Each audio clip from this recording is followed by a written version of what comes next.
Okay, so let's discuss again another topic about art appreciation. No, so this time let's discuss about the art perception and art appreciation, how it works. Okay, let's proceed to the next slide. Okay, oops, dali ah. Okay, go.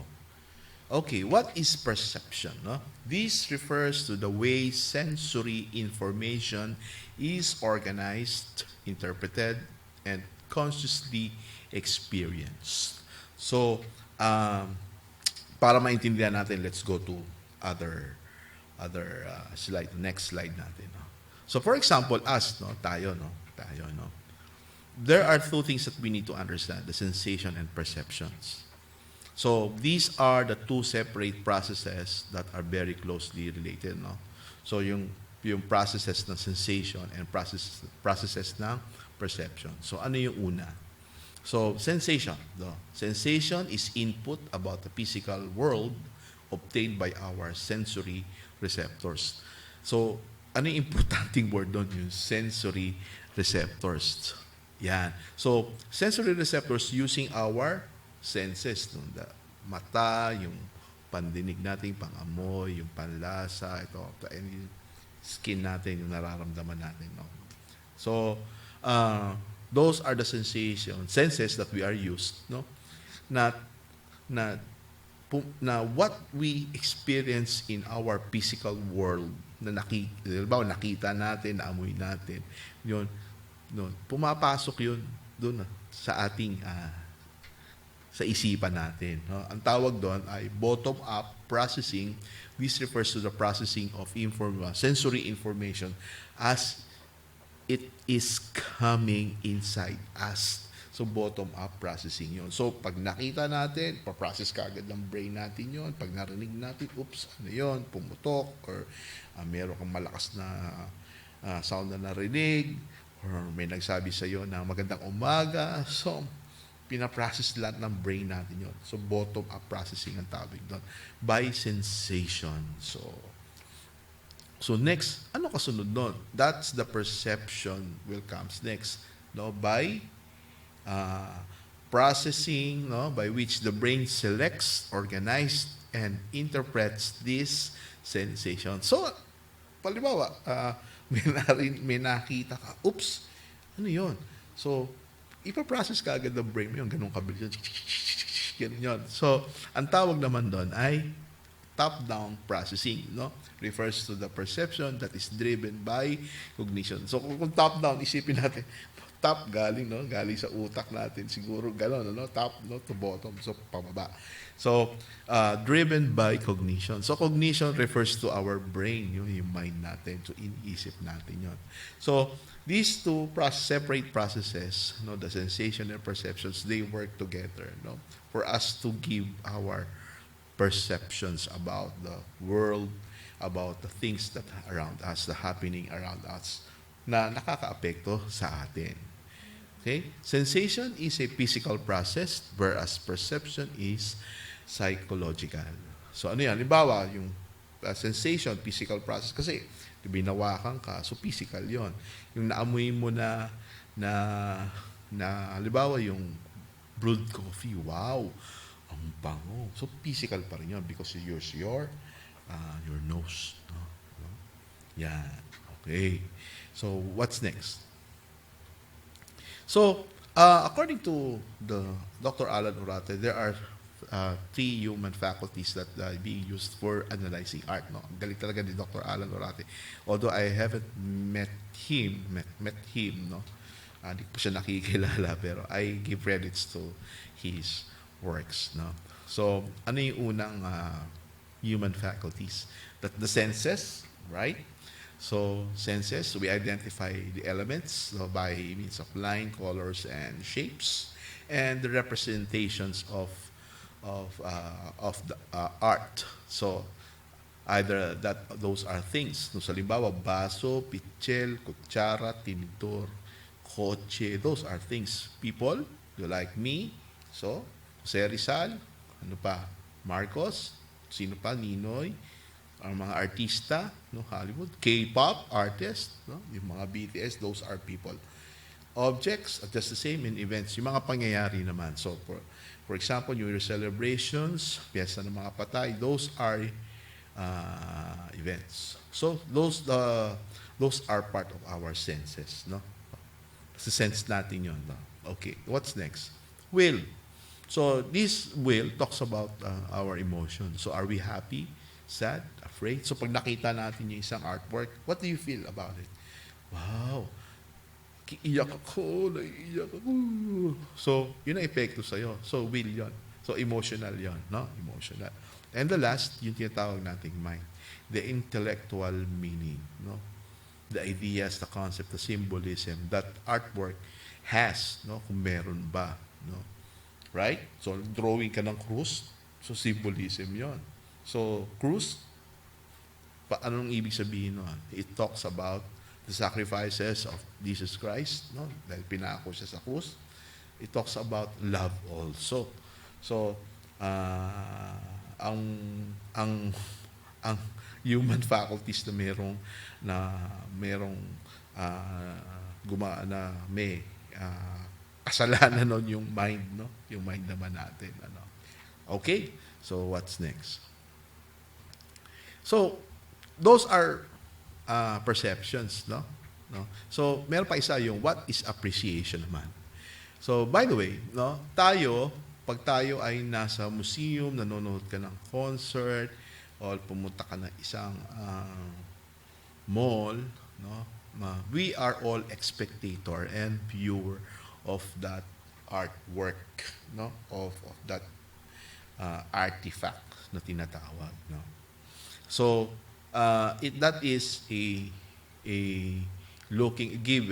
parang looking at it, no, and at the same time the artwork give you an information based on your perceptions. What do you sense and will, and what your intellectual talks about, or intellectual says about it, no, based on your own knowledge, no. So ganyan yan, spectator tayo doon. Okay, so according to Alan Urati again, art appreciation is a positive, perceptual, emotional, intellectual response to the beauty of artwork. Ang galing talaga. Okay, bakit siya positive? Kasi, wow, ang galing. Di ba? Basta pagka maganda yung pagkakagawa talaga, napapawaw ka talaga. Extraordinary. Halimbawa, yung napapanood ninyo sa British Got Talent, American Got Talent, yung mga ganyan. No?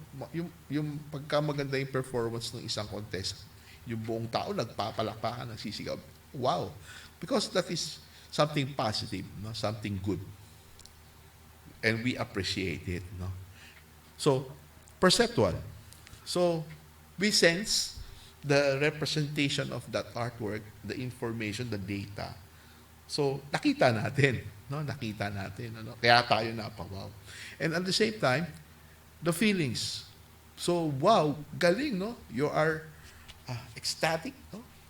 Biglang yung spirit mo, naramdaman mo, happy ka, wow, from pumupunta ka doon sa, papunta ka doon, malungkot ka pa. I don't know what happened to you, pero pag nung nakapanood ka na, no? So bigla ka na lang, wow, nagbago yung pakiramdam mo, naapektuhan ka. And then, your intellectual level, no? Biglang gumana, no? Shit, kaya niya yun, kaya ko rin yun. So intellect, no? Paano niya kaya nagawa yun? So you're asking yourself, asking yourself, you're reasoning out. Paano niya nagawa yun? No? So nag-iisip ka na, no? Siguro it requires a lot of practice, a discipline. So what are those? Ano yung mga ginawa niya? So you are trying to rationalize things in response to the communications, because yung mga artworks, no, yung mga artists, no, pag nag-perform sila, meron silang sinasabi sa atin, no? Meron silang gustong iparating, no? And we find it beautiful, no? We give value to that, no? We give value to that, no? So, the artwork is either painting, sculpture, or music. So, That's how art appreciation happens. No, positive, perceptual, emotional, intellectual response to the beauty of artworks. Galing. Okay. By the way, uh, yung art in reality, no, ito rin kay Dr. Alan Orati din to. I give credit to that man. So, uh, uh, we need to separate the art and the reality. No? Magkaiba yun. Magkaiba yun, ano? But, uh, as mentioned no, earlier, no, katulad nito, the art seen as a representational image. So, looking at Mona Lisa, eh, representation niya ng image ng mga kababaihan. Di ba, no? Yan. No? So, pag nakakita ka ng painting ng mga babae, those are not women, but a painting, no, representing a woman. Okay. Art seen as abstract image, but still representational. So that next photo, or painting, or photo, that's already a photo of the painting by Pablo Picasso. So that's a crying lady. It's an abstract representation, no? Although it's a woman, pero hindi naman ganyan ang itsura ng mga babae. Pero that's the way the artist present the the lady that is crying, the woman is crying. No? So next is art seen as form of composed of shapes and colors. So yan, nakikita naman natin sa kabilang pictures, and pure form, no? Yan, white lang, no? Pure kasi puting-puti, no? And art seen as the object itself. So yun yung bottom picture. So ano yun, mukha siyang urinal. So urinal naman talaga siya. So nilagay siya sa isang museum. So artwork na, no? Representing the real object itself. Pwede naman. Bakit hindi?